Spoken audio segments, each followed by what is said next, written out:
নমস্কার বন্ধুরা, আজকে আমি বানাবো ব্যানানা মিল্কশেক।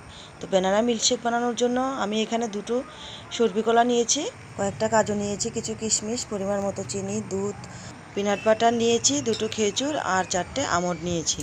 তো প্রথমে কলাগুলি খোসা ছাড়িয়ে টুকরো টুকরো করে নিলাম। একটা মিক্সার জারের মধ্যে সমস্ত উপকরণগুলি দিয়ে মিক্সিতে মিক্স করে নিলেই রেডি হয়ে যাবে ব্যানানা মিল্কশেক।